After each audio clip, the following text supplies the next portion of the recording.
Was there a risk assessment to determine how dangerous Bout may be now that he's been released back into the world? And what is the result if there was one? How should people be thinking about the fact that this man is free? So look, again, this was not a decision that the president made lightly. Just want to be very clear on that. But in making that decision, surely he heard from officials, the intelligence community, about how dangerous Bout is or is not. So I'm just asking. No, I hear your question. Assessment. I hear your question. I'm not going to get into specifics about what the president was told.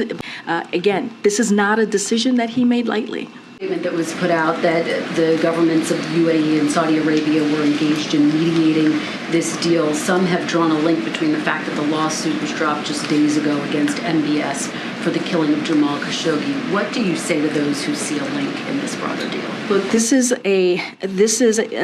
this negotiation was in the works for months, as I just laid out. I just went through the timeline, right? We talked about some. Quick question on Saudi Arabia's involvement in securing Griner's release.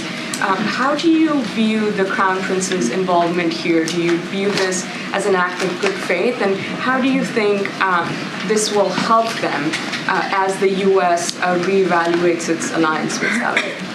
So, as I've said before, this negotiation was between the U.S. government and Russia, and I don't have anything further to share on that. So there were U.S. officials on the background call this morning thanking the Emirates, for example, but there was no explicit mention of MBS and the role he played. I mean, is the administration still extending their gratitude or their thank you to? So again, the only countries that negotiated this deal were the United States and Russia.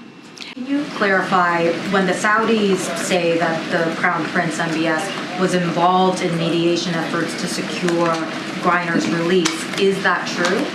Look, I don't have anything else to share beyond of what I've said. I'll refer you again, let them speak for themselves, but I'm not going to comment beyond what I just laid out of what we saw, who we're thankful to, and what we saw the involvement. Again, but it was, the deal was negotiated. The only countries that actually negotiated this deal was the United States and Russia. I guess, do you make anything of the fact that they are saying that MBS was involved? I'm just not going to say more outside of what I just laid out.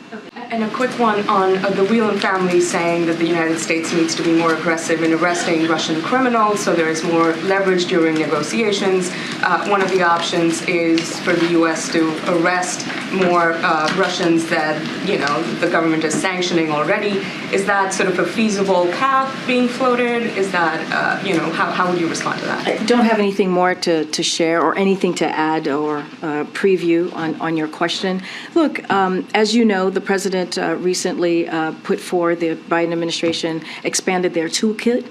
I want to get your reaction to Paul Whelan's own words in response to this. He told one of our colleagues that he doesn't understand why he's still sitting there, that he's greatly disappointed that more has not been done to secure his release. So can you respond directly to him? Can you assure him that you are, in fact, now doing everything you can? Yeah, look, I would refer you to the words of the president himself, right? This is something that we are committed to doing.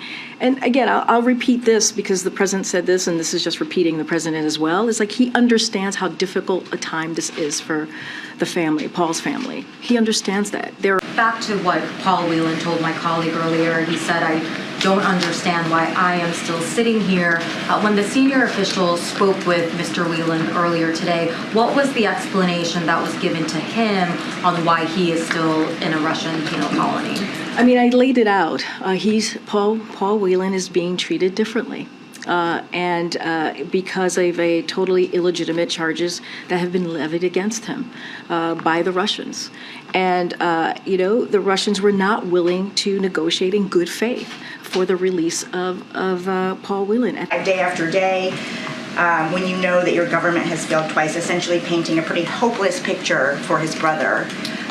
So are there any concerns that Paul Whelan will hurt himself? And are there any measures that the U.S. can take to ensure his well-being? So look, all very good questions. And the president said, this morning, he understands how difficult a moment this is for the Whelan family. In his post-election day press conference, the president said, quote, "My hope is that now that the election is over, that Mr. Putin will be able to discuss with us and be more willing to talk more seriously about a prisoner exchange."